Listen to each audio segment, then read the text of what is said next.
video, and we will use wood clap. And you can post your question in the chat room or just speak up yourself, all right? And then very important announcement. So our quiz 1 is scheduled for next week, and we know that. But unfortunately, we are still looking for the confirmation of the venue. So please look out for a new announcement, which will be made in the next couple of days. So sorry about for this short notice, but unfortunately, I'm still waiting for the venue for this quiz. So please look out for the new announcement.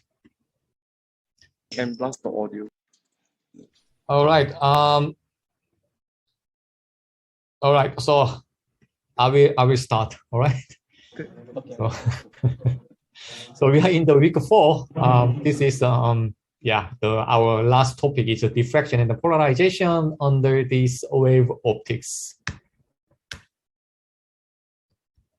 This is the list of the server topics that we cover under the LAMS content. So we start with the diffraction, and the single slit experiment is one of the examples for the diffraction. And then I'm going to tell you that resolution is related to the diffraction, all right? And then we will look into some multi-slits, which is formed as gratings, and then I will cover the last topic, which is the polarization. All right. So I am going to just 1 second. I'm going to mute everyone, and then if you want to speak up, please always feel free to unmute yourself and then raise your question. All right. So let's continue. Well, so we know this diffraction, when look through a very small pinhole or through this razor blade, then we can see some kind of the interference pattern, and then this is called the diffraction. All right. And in our textbook, the example of this the diffraction is given as the single slit, and then I'm going to briefly go through this single slit in my notebook. Okay, so I'm going to draw some diagram. Just 1 second. I'm going to change the screen. All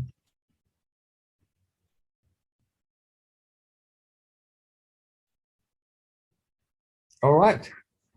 So I will draw a diagram for the single slit. All right. So this is my slit. We have this opening, and then this is my screen.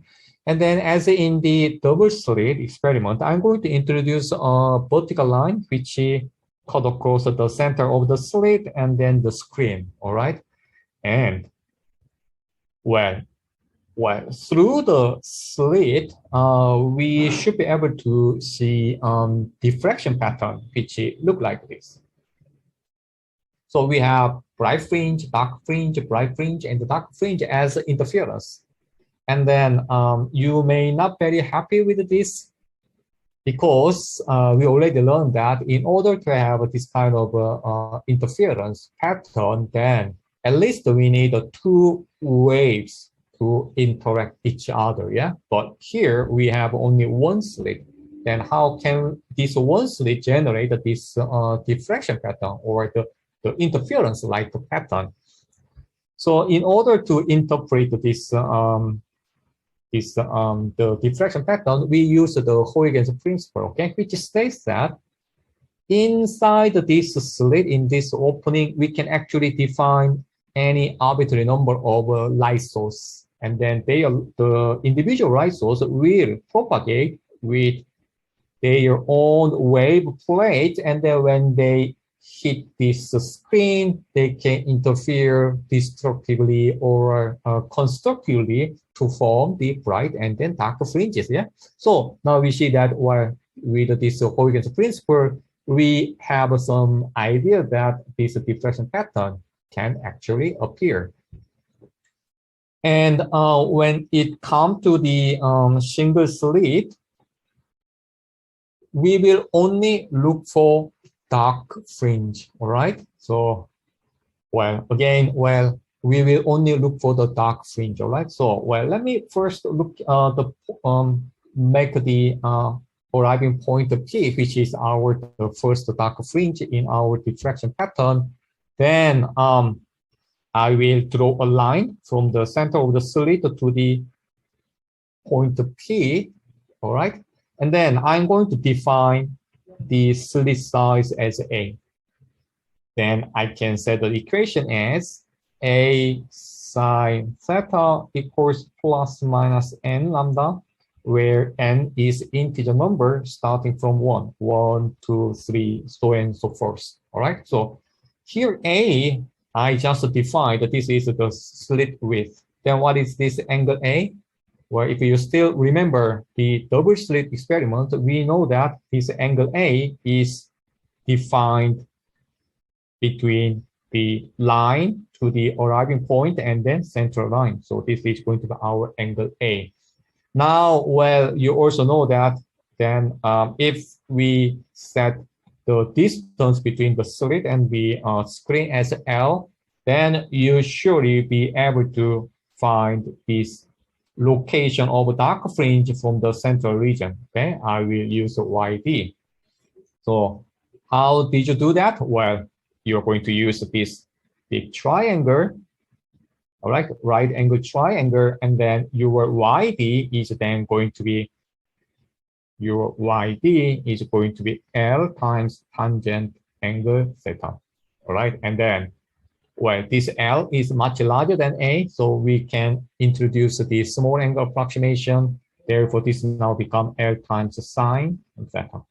Now, this sine theta is familiar with us here. This sine theta actually appears here. So you are going to substitute this into this equation to find this YD, which will be then L times n lambda over A. All right, so you can find this location of these dark fringes. Now, I have to compare this to the double slit experiments, all right? So let me change the color, and then I'm going to write down the equation for the bright fringe in the double slit. So the bright fringe will satisfy this equation, where your m is again integer number, but starting from 0, 1, 2, 3, so on and so forth. So this equation will give us bright fringe. However, the similar looking equation from the single slit will give dark fringe location. So please don't be confused between those two. You have to use this equation for the dark fringe, all right, in the single slit, and then the similar looking equation is going to be used for the bright fringe in the double slit. Similarly, the location of this dark fringe is going to be expressed with this. And as you recall, the location of the bright fringe from the single double slit is going to be given as this. Again, very similar looking equation. However, they actually indicate the different interference. Yeah, for the bright fringe, for the single slit, this equation will give you the dark fringe. However, for the double slit, the similar looking equation will give us the bright fringe location. Now, let me go back to this integer number. In our interference, we always start from 0, okay, for when you set the order of the interference, yeah, starting from 0, so 0, 1, 2, 3, 4, yeah. Now, when it comes to this single slit, I mentioned that the integer always starting from 1. Then what's wrong with the 0? What would happen if we select 0 for the integer number? So let's say, well, our integer number now becomes 0, all right? Then what would happen to your left-hand side? So what should be your angle? So well, we cannot change this this width, yeah, the slit width. We cannot close it. If you close it, your interference pattern or diffraction pattern will just vanish. So while we should have this this slit opening, so the only choice, okay, is to reduce this angle. So while with the integer number of 0, your angle must be, what should be your angle to satisfy this equation? Your angle must be 0. Very good. Yeah. So this must be 0. So let me go back to this diagram.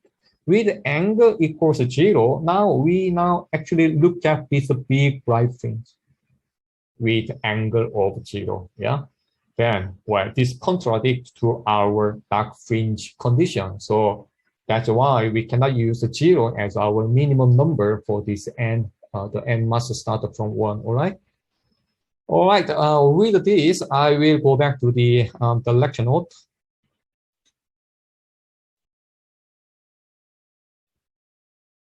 Yeah, so I just,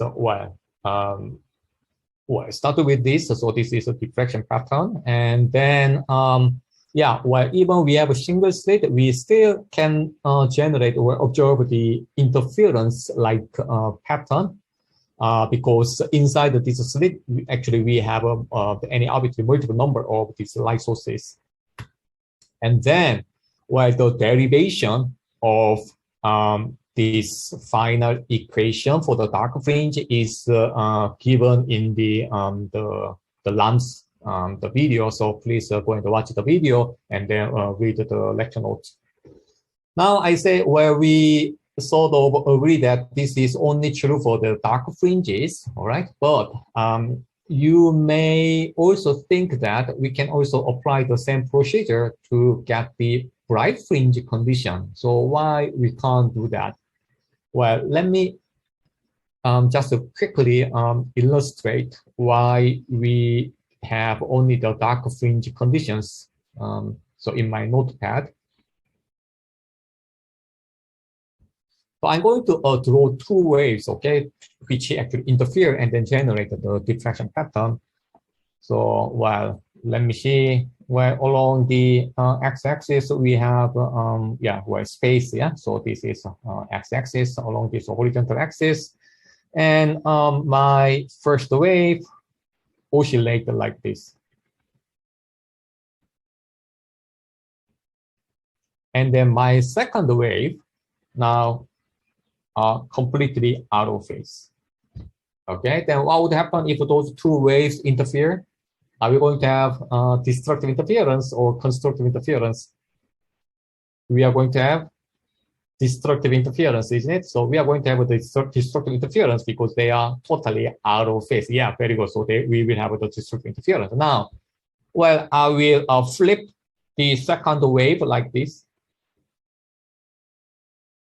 All right, so it's a bit confusing. So let me delete this. Yeah, now if those two interfere, what are we going to have? This will lead to constructive interference. Yeah. Now I have a tricky question. Now our second wave now become this. Okay, well, I will delete this and then draw a new line. So our second wave now goes like this.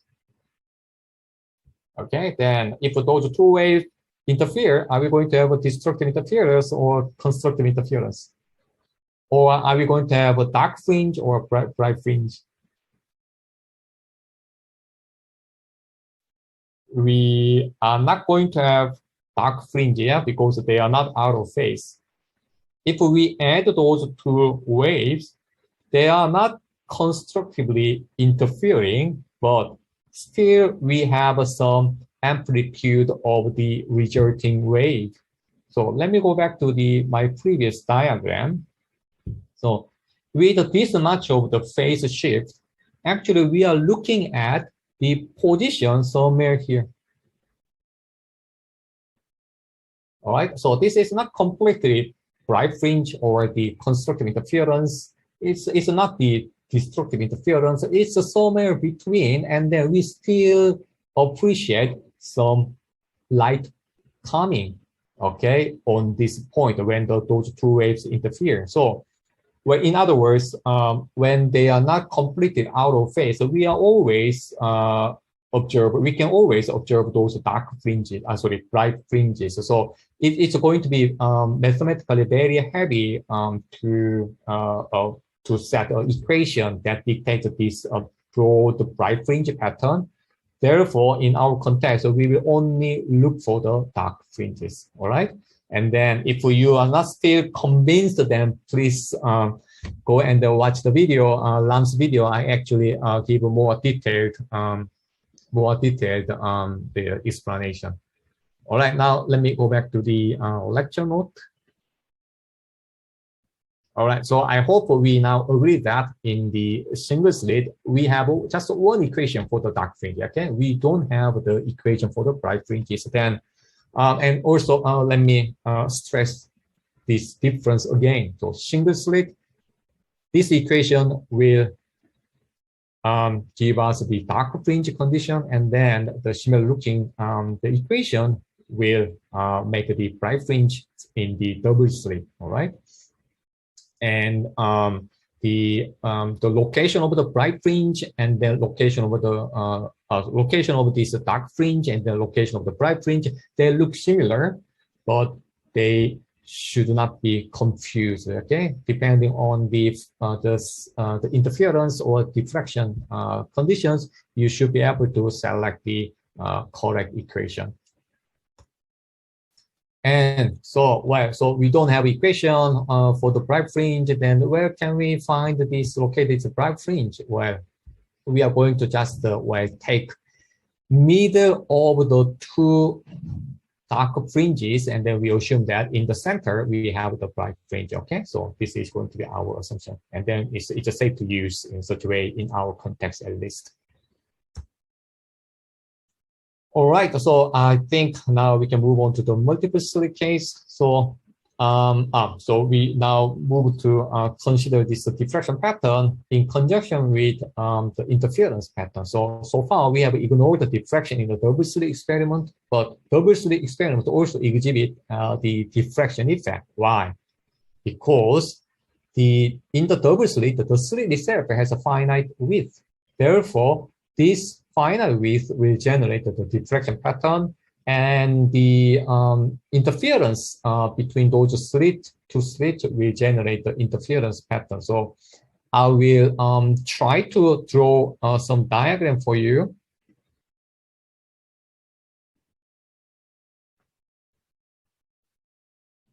So this is again double slit experiments, but now we will consider the width of the slit itself.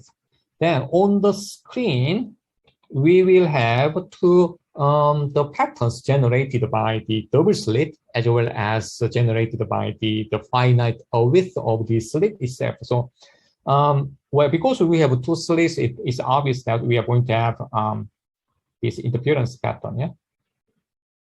Bright, dark, bright, dark, bright, dark, which are symmetric. Okay, above the center line and below the center line. And now let's consider the finite width from the slit itself, and then because this will form the diffraction, therefore we will be able to see this big diffraction pattern. Okay, so if we combine those two, the interference pattern and the diffraction pattern, then on the screen it will appear as this. So this is our screen. And then first we will have this diffraction pattern, which will envelop the interference pattern inside. All right. So this is more realistic interference pattern from the double slit. All right. Now, these interference patterns, obviously, they will be governed by this equation. Okay, and this envelope is formed by the finite size of this slit itself. Therefore, this is governed by this equation. Okay, so you should be able to distinguish those two equations when you want to explain the pattern generated by the two slits, double slit. And these drawings are actually summarized here. So again, where the slit itself will generate this diffraction pattern, and then two slits will generate this interference pattern. And then when you combine those two, then we will have this this combined the pattern with this envelope formed by the single slit, and then interference pattern below this envelope formed by the double slit. So we can have this kind of a pattern from the double slit, and then inside this envelope we have a very fast of changing the interference pattern. Now I have a few questions for you. So can you please scan this QR code to start would collect questions? I will also switch the screen.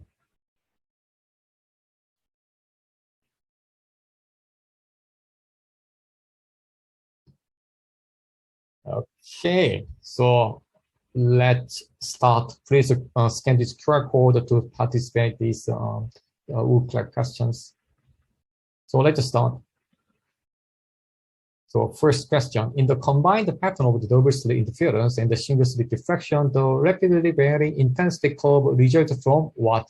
While the slowing varying envelope results from what? Okay.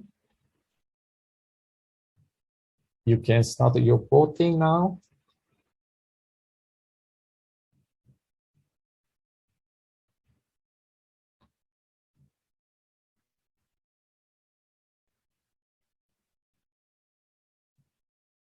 All right, I am going to close the vote in 5, 4, 3, 2, 1.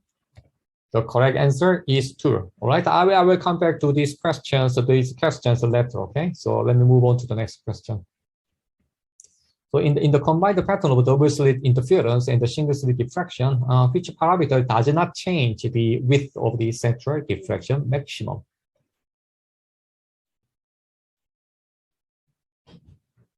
Okay. Which parameter does not change the width of the central diffraction maximum? I'll give you a hint. The central diffraction maximum is going to be governed by the equation of the single slit, isn't it?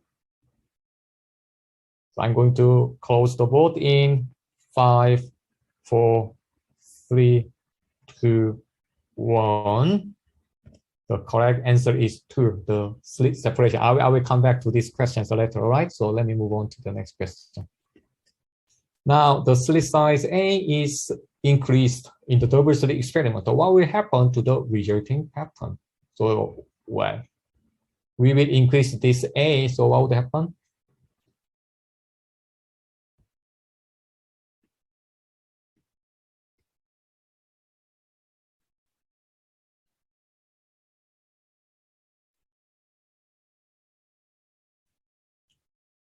Slit size A will govern the diffraction pattern, isn't it? So what would happen?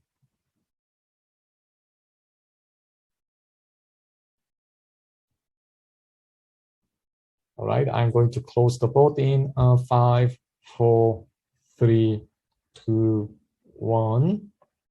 Okay, the correct answer is 4. All right, so let me move on to the next question. So in a single slit experiment, some increase or decrease in the slit width cause increase or decrease in the width of the central interference pattern. So we want to look at the central interference pattern. So how would that depend on the slit width?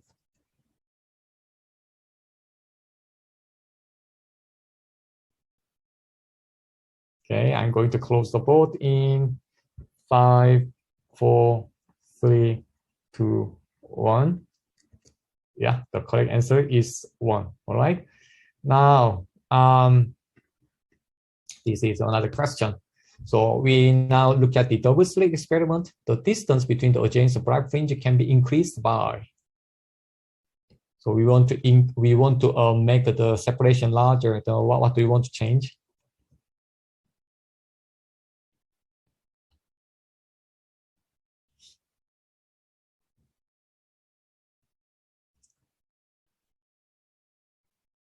All right, I will close the vote in 5, 4, 3, 2, 1.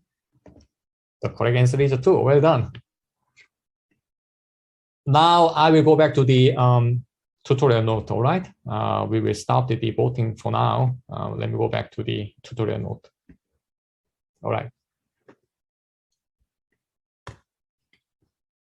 So here, this is the first question. In the combined pattern of double slit interference and the single slit experiment, the rapidly varying intensity, so rapidly varying intensity caused governed by the interference pattern, yeah, from the double slit, and then the slowly varying envelope results from the diffraction. So the correct answer is 2, all right? Now, the next question. In the combined, the pattern of double slit interference and a single slit, which parameter does not change the width of the central diffraction maximum? Diffraction is governed by the single slit experiment. Therefore, the slit width wavelength will affect the central diffraction, okay? However, the slit separation won't change, won't influence the central diffraction pattern. Okay, slit separation will affect this rapidly varying the interference pattern. So in the next question, okay, so the size A increase in the double slit. What will happen to the resulting pattern? So slit size A, again, we look at the diffraction. So if we reduce the slit size A, then the angle is going to increase. Okay, so then let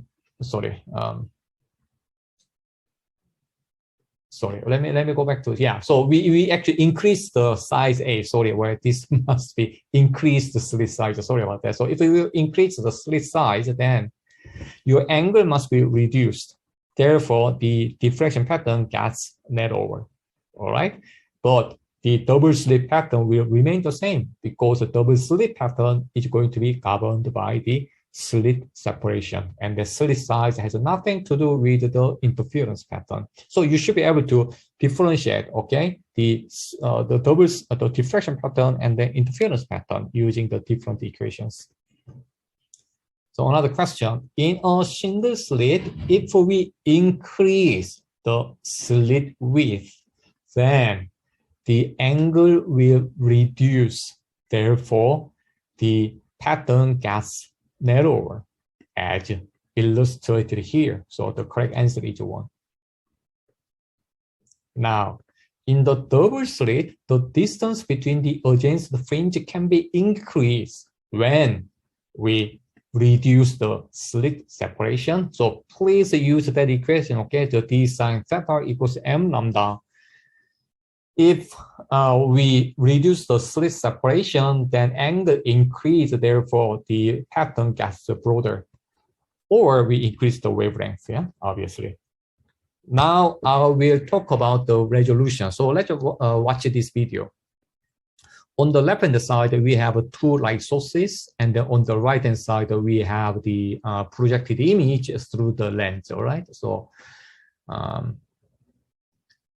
object, the 2 light sources gets closer and then closer, and then as a result, the images also gets closer and closer, okay? So here, well, the images now somehow were combined, and eventually they now become one diffraction pattern. So those 2 objects still are separated, but their projected image actually combined. So we cannot actually distinguish those 2 the objects through this lens, and then we call it's not resolved, okay?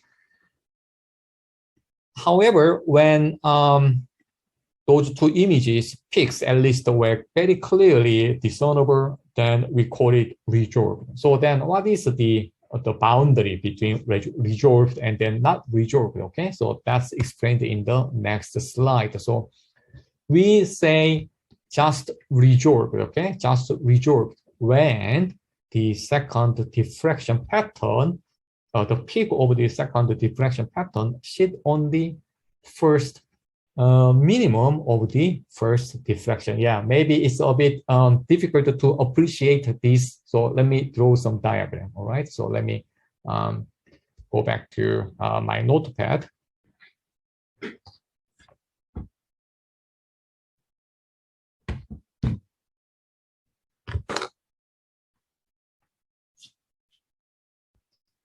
I'm going to draw the single slit experiment. So this is my single slit, and then this is my screen, and then this slit will generate this diffraction pattern. Okay, and then I assume that there is a light source behind this slit, and then this diffraction pattern is formed. Okay, is formed by from this the light source. Now I'm going to introduce another light source just next to this. All right, and then this light source will also generate its own diffraction pattern, and then I'm going to say that it actually has its diffraction pattern like this. In other words, the second diffraction pattern's maximum is at the dark fringe of the first diffraction. And from our previous the diagram, we already know that the dark fringe of this diffraction will be defined using this equation, isn't it? And then, well, because this is the first dark fringe, this is going to be just lambda. All right. And if those two diffraction pattern gets any closer than this condition, then they are not resolved. Okay. Therefore, I will define this angle of those two diffraction pattern as a minimum angle for resolution, okay, for resolved images. So then my equation will be written as a sine angle theta minimum equals lambda. Okay, so we need this amount of the angle to resolve two images. Okay, so this is our the condition for this resolution. Now, because this let me write this equation for this angle theta. So then this becomes sine theta minimum equals lambda over a, and we know that this distance between the slit and the screen L is much larger than this slit size A. Therefore, we can use a small angle approximation, which will lead to this equation. Okay, when angle is very small, then the angle itself and then sine of the angle is the same. All right, so we now use this approximated equation to define the angular resolution of the slit. Now, where we know that most of the optical instrument has the circular aperture, like the lens mirrors. Okay, they have the circular aperture. Therefore, it is more interesting to us to define the resolution of the circular aperture. So circular aperture is obviously different from this slit. Therefore, what I need to do is I'm going to multiply 1.22. This is the geometric factor to define the resolution from circular aperture, like a lens or a mirror. All right. Now, well, we are happy to have this angular resolution now, yeah, well, with the help of the diffraction, but we also want to know the lateral resolution. So what is this lateral resolution, small d? Okay, so well, this small d is related to this angle. If you look at this big triangle, yeah, this is a right angle triangle. So my d, let me write down here, my d is going to be L times tangent angle theta minimum. All right, well, using those small angle approximation, this is going to be L times angle theta minimum. So we can also define the lateral resolution from this angular the resolution. All right. So I will go back to the lecture note now. So I just explained that how the angular resolution is related to this diffraction pattern, and then we must include the 1.22 to take into account the geometric difference when we want to consider circular aperture, yeah, like lens or mirror.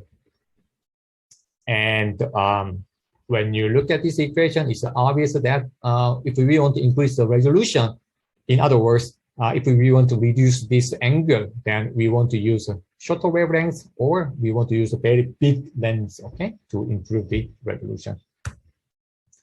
Now, let me move on to the multi-slit interference. Actually, we had one question last week. What would happen if we add in more slit? Yeah, so I hope I can explain that answer to that question with this. So now we add more slits, then it turned out that we can still use this d sine theta equals n lambda for bright fringes. All right. So then, what's the difference between the double slit and the multiple slits? With the double slit, we have the interference pattern like this with very broad the bright fringes. If we keep adding the slit into the system, then where the bright fringe gets sharper and sharper, and in the end we can make a very sharp the bright fringe from the multiple slit. And then this multi-slit is actually formed in a grating, diffraction grating, in a very small dimension, like 1 micrometer. We already have 2 slits. Yeah, so you can imagine that in 1 millimeter we have thousands of the slits, which will make very sharp bright fringes. And it is very common to use group density instead of the slit separation D. So group density is just inverse of this slit separation, okay? And then those are actually already explained in the LAMS video, but I just want to touch those the definitions in regard to this grating, because you will need to know the those concepts for your the lab session, which will start next week. All right. So well, I just explained that if we add more number of the slits, then the bright fringe gets narrower and narrower. Then with the given grating, what would be the resolution? Okay, how small the wavelength difference we can actually differentiate using this grating. So it's called the resolving power of the grating, and then this is defined as this: the central wavelengths divided by the 2 adjacent the wavelengths, okay, of the bright fringe. And this resolving power is related to the beam width, and then group density, and the order of the diffraction. So, well, the larger the beam diameter, then our the better this resolution resolving power. Obvious, because well, larger beam diameter means we have a more number of the slits. Yeah, so we will improve this resolving power. And then higher order of diffraction means our angle gets sharper and sharper, gets larger and larger. Therefore, its corresponding lateral position of the precisions gets improved. So we can understand why the resolving power follows this equation. All right. Now it's time to talk about our last topic, which is polarization. All right. So I'm going to stop sharing the screen so that you can actually look at me. All right. Let me say, well, this is the light propagation. All right, light propagation. And then this light has this electromagnetic wave, and then we have the electric field oscillating in this direction. And then also magnetic field, which is orthogonal to the electric field. So we have the magnetic field oscillating this direction, and then electric field oscillating this direction. All right. And then, well, when it comes to polarization, we will drop the magnetic field. We just ignore the presence of the magnetic field, and then we only look at the electric field oscillation. So if the electric field oscillates in this direction, then this light polarization is vertical. All right. If the electric field oscillates in horizontal direction, then this light polarization is horizontal. So in other words, the polarization is the oscillation direction of the electric field, all right? And we have, so I just explained this electric field and the magnetic field. Therefore, if electric field oscillate along the y-axis, then its polarization is along y-axis, and then now we have a polarization along the z-axis, and then we have the polarization in the yz plane, all right? And well, most of the lights around us are unpolarized. In other words, the sunlights are unpolarized, the LED lights are unpolarized. However, there are ways to make polarized light from the unpolarized light, okay? So, well, in our context, we consider, we learned 4 different ways to method to convert the unpolarized light to the polarized light. The very first one is using a polarizer which has the selective absorption, okay, or selective transmission. Let's assume that this polarizer has a transmission axis along the vertical direction or along the y-axis. Now, incident light with vertical polarization will just pass through. Okay, no problem at all, which is good. However, the incident light with the polarization along the z-axis, in other words, perpendicular to the transmission axis, will all filtered out. All right, and incident light polarized in the yz plane, it has so this arbitrary polarization direction. It can be always decomposed to y component and then z component. In other words, vertical component and then horizontal component. Because this polarizer has a transmission axis along this vertical direction, all the z component will be filtered out. Only the fraction of y component will go through the polarizer. And if you look at this diagram, it is obvious that the fraction of the light through this polarizer or through this transmission axis is actually cosine projection of this original electric field. So this is become the cosine of the original electric field. And then we are more interested in the power or intensity after this polarizer. So this now developed to this equation. The intensity after the polarizer is the cosine square of the angle times the original intensity. All right. Now I'm going to stop share this so that I can show you the polarizer. All right. So this is a polarizer, and then it comes with this handle, and then I can rotate the transmission axis by adjusting, by rotating this handle. So currently the transmission axis is vertical following this handle direction, and then I can convert it to the horizontal axis transmission. All right. I have another polarizer. All right. And then this polarizer also have this the transmission axis along this vertical direction. So if I put those two together like this, and you can see that the light actually transmit through those two polarizers. And I can reduce the transmission by rotating one of the polarizers transmission axis like this. And then when the transmission axes are perpendicular to each other, then we have no transmission at all. And then this is simple to understand when you consider this modulus, the law just now, cosine theta, yeah, 90 degrees. We have a 90 degrees zero transmission, okay? So we have full transmission, and then we have zero transmission, all right? Now let me go back to the lecture note. All right, so when you put two polarizers depending on your the angle between the transmission axis. You can have a maximum transmission or you have the minimum transmission. All right, just 1 second.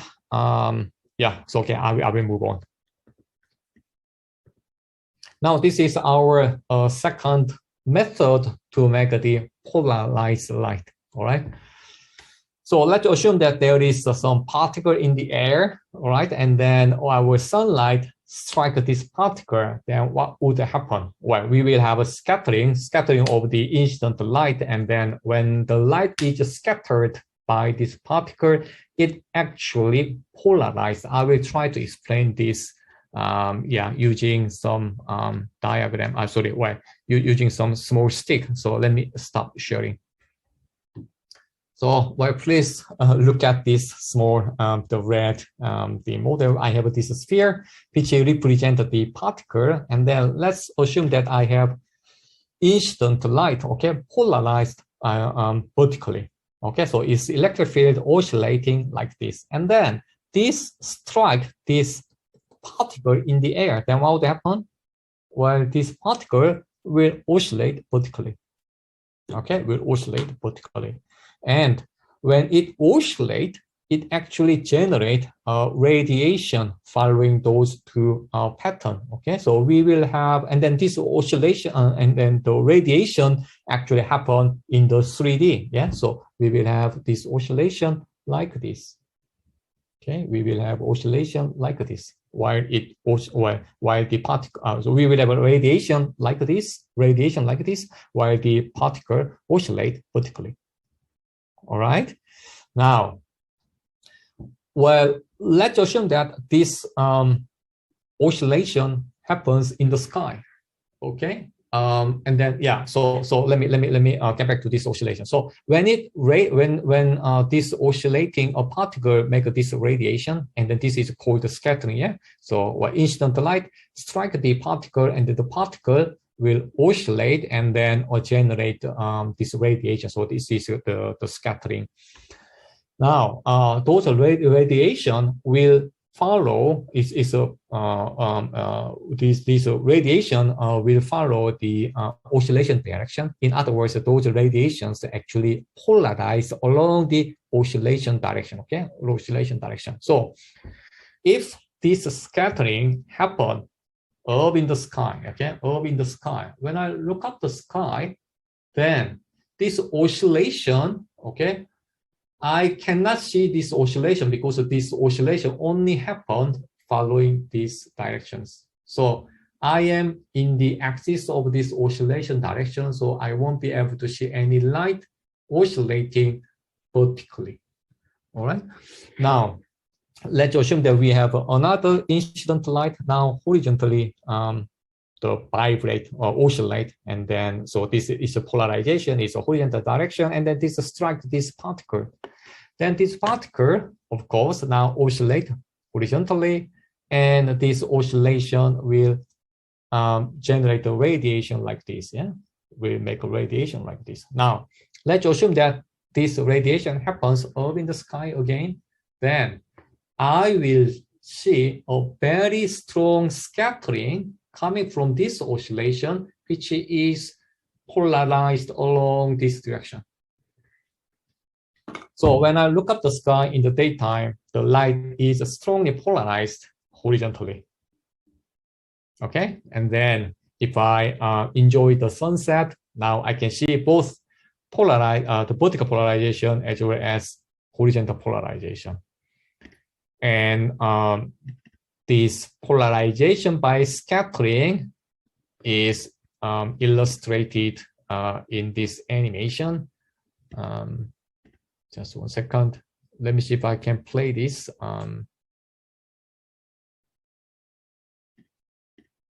Yeah. So in the daytime, we can see horizontally oscillating radiation. But when we enjoy the sunset, we can actually see vertically polarized light as well as horizontally polarized light, so unpolarized light. All right. Now, Well, this is the third method to make the polarization by reflection, and then by it turns out that when light reflected, when light is reflected, then depending on the incident light's angle, well, our reflection can be fully polarized. And then in order to explain this, I need to introduce two different polarizations, okay? So let me stop sharing and so that you can actually see me. All right, so I want to show you this diagram. In this diagram, we have the boundary, okay, that separates the upper medium and the lower medium. And then we have the incident light, which is part of the light is reflected, and also we have the reflection into the second medium. So in this paper, in this plane, we have incident light, reflection, and the reflection. What is this called? What is this plane is called? What's the name of this plane? Where you have incident light, reflection, and the reflection. Ah, excellent. This is called plane of incidence. Well done. So I'm very happy. So this is called plane of incidence. All right. Now, I'm going to define two polarizations with respect to this plane. Okay. The first polarization is represented by this arrow. All right. So this arrow is inside this plane, and this polarization inside the plane is called P polarization or P wave. Okay. It is parallel to this plane. Okay. So P polarization. Okay. Now, another polarization is orthogonal to the plane of incidence, like this. All right, so this is orthogonal to the plane of incidence. So the electric field oscillation through this paper is called S polarization or S wave, and we usually use this dot that to represent the S polarization. Okay, so I just defined the two polarizations. The first polarization, P polarization, which is inside the plane, and the S polarization, which is orthogonal to the plane or out of the plane. All right. Now I like to use a bit more ambitious plane, the model. So just 1 second.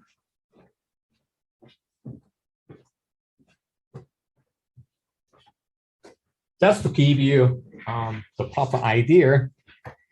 So here we have again, so this blue, this plate, okay, the blue, this cardboard represent the interface upper medium and the lower medium. And then we have incident light, reflection, and the refraction. Therefore, this black cardboard represent the plane of incidence, all right?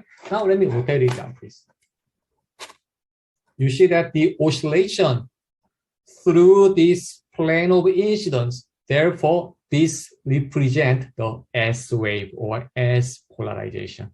All right. So we have S polarization through this plane of incidence, and then P polarization inside the plane of incidence. All right. So I hope you are not going to be that confused there. So we have S polarization and the P polarization. Let me go back to the lecture note now. So we just defined the S wave and the P wave, and it turned out that when we know that the angle of reflection and the angle of reflection, they are all depend. Okay, they depends on the angle of incidence. So angle of reflection is the same as angle of incidence, and the angle of refraction is determined by the stress law. Yeah. So in other words, this is tied to the angle of incidence. Now, we adjust this angle of incidence, all right? And at some angle of incidence, the reflection and the refraction meet at 90 degrees. If this happens, all the reflected light is S polarized. In other words, the polarization is through the paper. All right.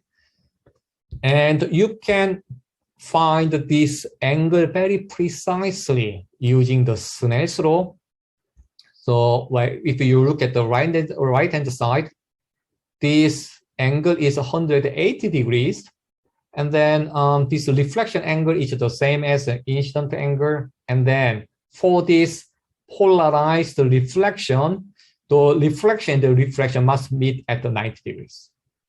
And the angle theta 2 is the angle of refraction. Yeah. Therefore, from this diagram, you can find this relation, and then we will substitute this into the Snell's law, which will lead to this final equation, the condition for having the polarized reflection. Okay, so tangent theta p equals n2 over n1. So as long as we are given the two different refractive indices, you can always make polarized reflection. All right.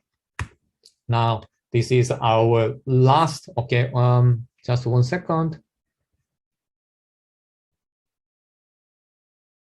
Yeah, well, we have one question, but I will come back to you. I'll come back to this question later, okay, after the lecture.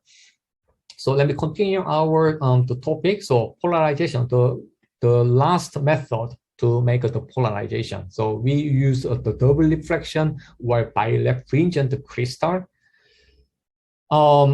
When the unpolarized light enter the birefringent crystal, then they will split, the unpolarized light will split into two polarization states, and they will come out as two well-defined polarized light.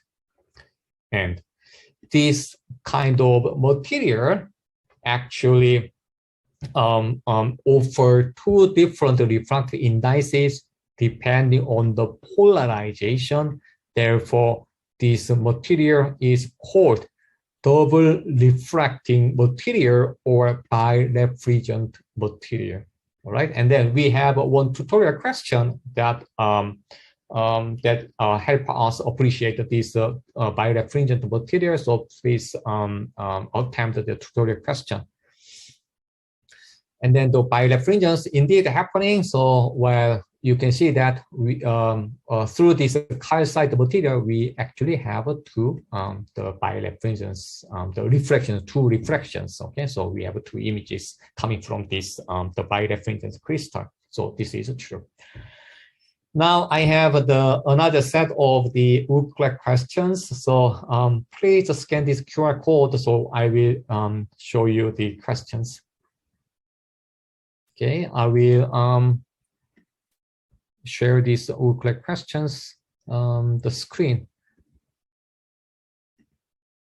Okay, so well, this is our first question. Cat's eye have pupils that can be modeled as a vertical slit. At night, cats will be more successful in resolving headlights on a distant car or vertically separated light on the master of a distance boat.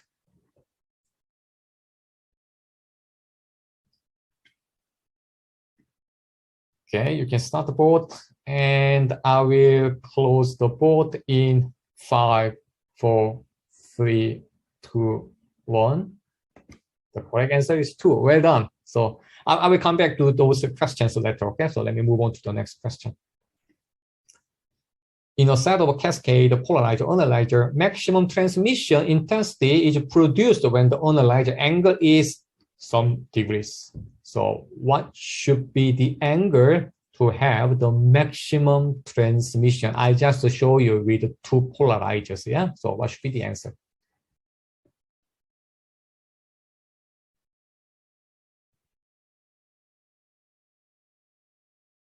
I'm closing the board in 5, 4, 3, 2, 1. The correct answer is 4. Okay, well done. So next question. If unpolarized light incident from the left, okay, so in which case will some light get through?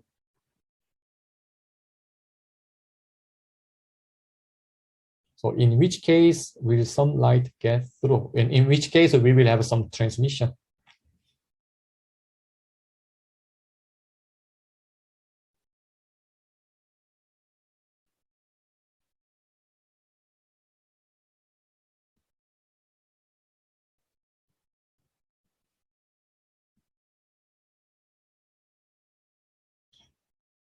All right, I am going to close the board in 5, 4, 3, 2, 1. The correct answer is 2. All right, so well done. So let me move on to the next one.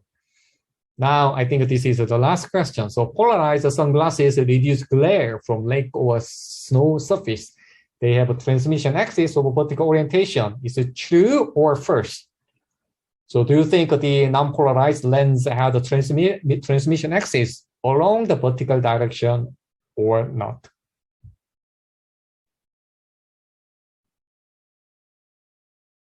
All right, I'm going to close the board in 5, 4, 3, 2, 1. The correct answer is 1. Well done. I'm very happy to see all your response. And then let me go back to the lecture notes so I can explain those answers. All right. So our very first question. Yeah, well, so the cat eye is modeled as a vertical slit. All right. So where we know that the resolution, our resolution angle theta, okay, is defined as lambda divided by d, where d is the slit size. So because the cat eye is modeled as a vertical slit, therefore the vertical resolution is better. So along the vertical direction, the d is larger than the horizontal direction. Yeah. So therefore, the correct answer is B, the vertically separated light. Now the second question, in this case, where we know that the maximum transition will happen when those two polarizers have the transmission axis parallel to each other, so either 0 degree or 180 degrees. Yeah. Now the next question, if unpolarized light coming from the left, then in which case we will have some transmission? Well, I just demonstrated that we will have a zero transmission when two polarizers are close.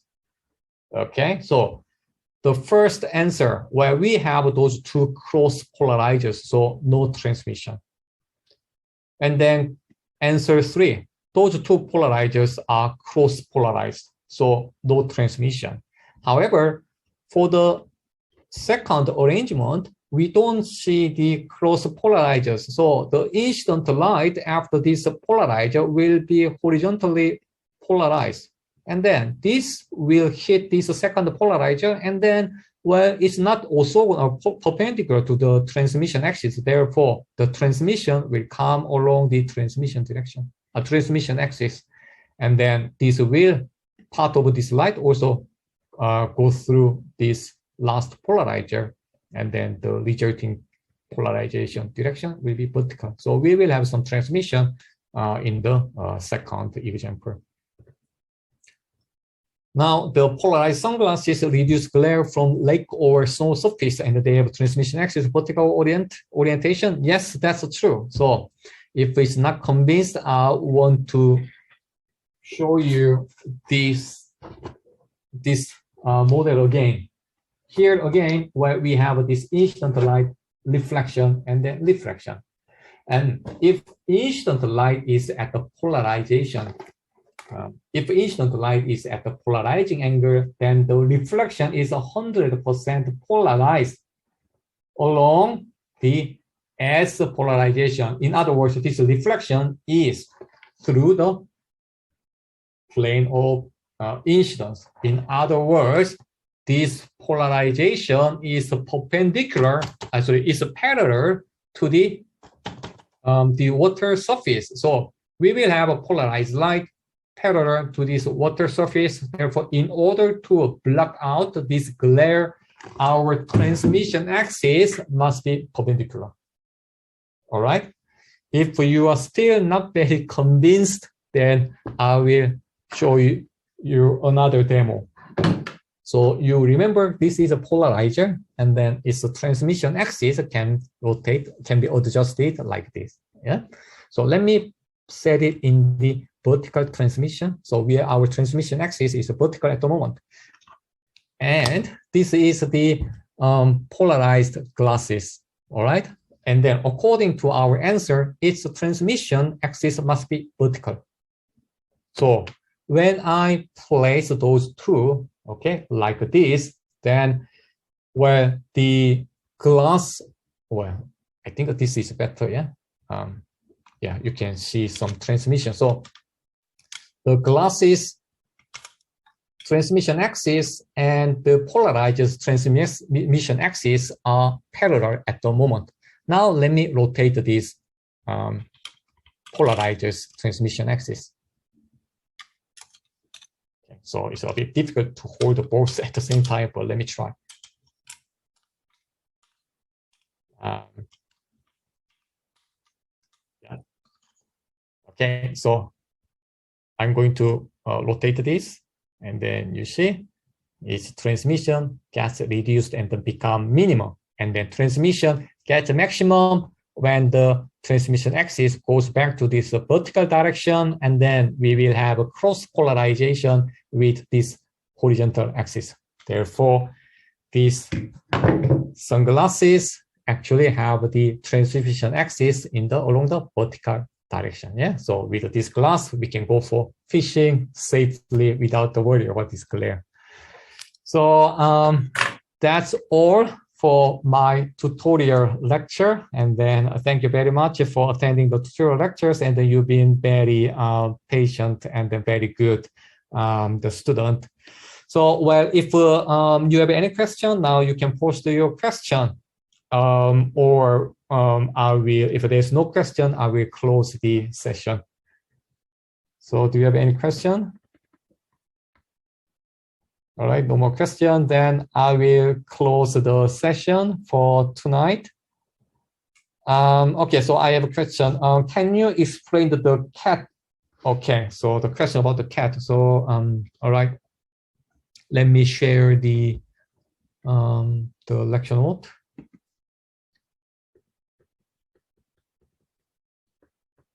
Okay, so the cat's eye have a pupil that can be modeled as a vertical slit. Okay, so this cat's eye, well, let me draw the cat's eye. Yeah.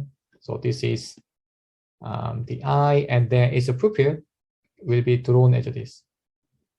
Okay, so this is vertical. Okay, so it can be modeled as a vertical slit. In other words, the height of this pupil, all right, so this is larger than the width of the pupil. Okay, and then let's say this is D. And then we know that the resolution is defined as the wavelength divided by the aperture or the opening of the slit.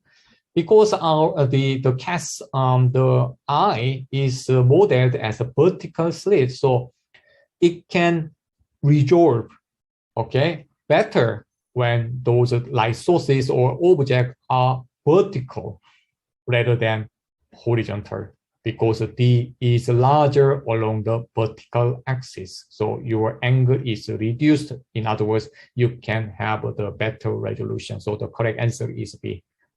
All right.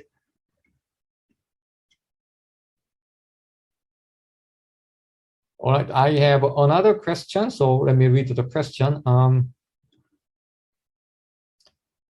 When we derive a diffraction formula, why do we not consider all possible pairs of points in that single slit, like we just choose the ones close to center? Let me see. When we derive a diffraction formula, why we do not consider all possible pairs of points in the single slit, like we just choose the ones close to center? Okay, so let me try to explain. So if I understand this question correctly, why we can't use any arbitrary number or pairs. Actually, we can, well, you can select or pick any arbitrary number of the pairs of the light source in the single slit. Yeah, so, well, for instance, we select one pair of the light sources or two pairs, and then any multiple even numbers of the light sources, then you can actually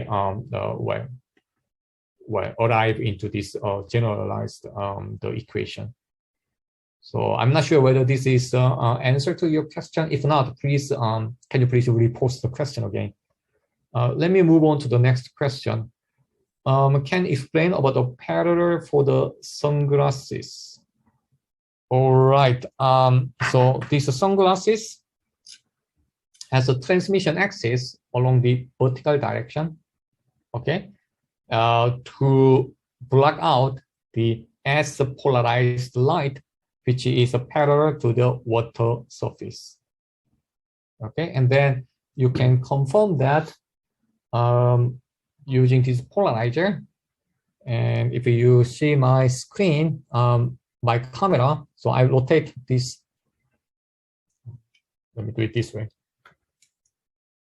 So, well, I will, okay, well, it's better. All right. So I will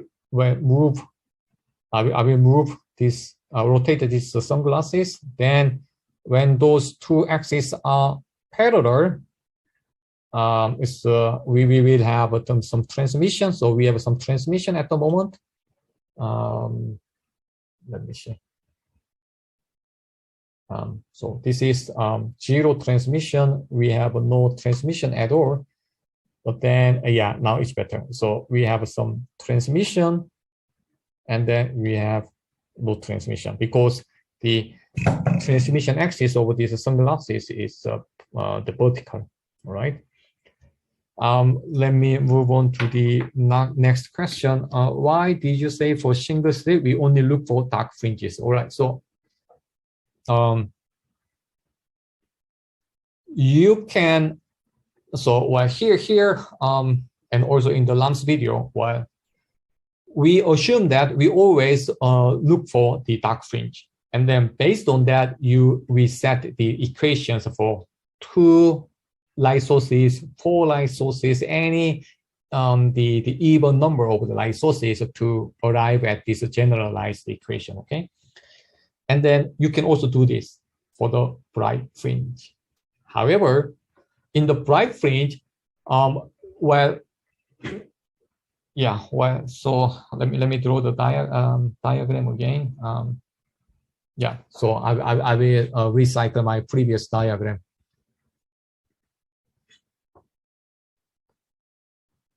So this in so when you consider those two waves, yeah, so when they interfere, it's not going to be dark fringe, because they are not out of phase. And it's not going to be complete bright fringe or constructive interference, because they are like a phase difference off by pi over 4 or off by 90 degrees. Their phase difference is 90 degrees. Yeah. So they don't add up to the complete constructive interference, or they don't make the destructive interference. So what we are going to have with those two, with these two waves interfering, we will have. So well, let me draw the diffraction pattern here. Okay, so when the two wave has a phase difference not 0 or no the 180 degrees, then well, we will have some point around here. So those incomplete constructive interference still belong to the bright fringe, but it does not give us the peak location of the bright fringe. Therefore, it is going to be very mathematically heavy to get an equation for this broad bright fringe. All right, so it's difficult. However, if we look for dark fringe. There's only one condition can make the dark fringe. The two faces, the two waves must be out of phase to have this dark fringe. So it's much easier to find this mathematical condition for the dark fringe. So that's why we follow the dark fringe. And then more detailed explanation is actually given in the LAMS video. So if you want to know in more detail, so please go and watch the video. All right. I have another question. The reflection of the surface regarding the sunglasses. So do we always assume that the reflection angle and the reflection angle is 90 degrees and hence only S wave exists? Yes, you're right. So at the incident angle, okay, at the polarizing angle or the Brist angle, then your reflection and the reflection will meet at 90 degrees. They will always at the 90 degrees. So otherwise, we are not going to have the complete S wave in the reflection. Okay, so very good question. Any other question?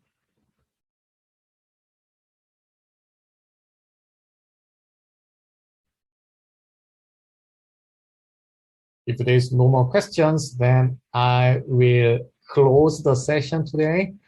And then this is the last summer lecture from me. And then you will see other professors who will take care of the electricity and the magnetism and the quantum physics. So if you have any question, please on the optics, please feel free to approach me. And then for the time being, for now, I will say bye, and then good luck with your study for the rest of the part. Bye. Then I will close the session.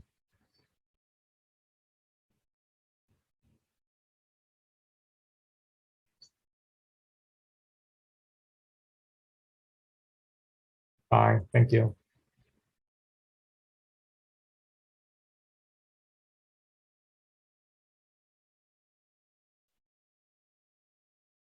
Thank you. Bye.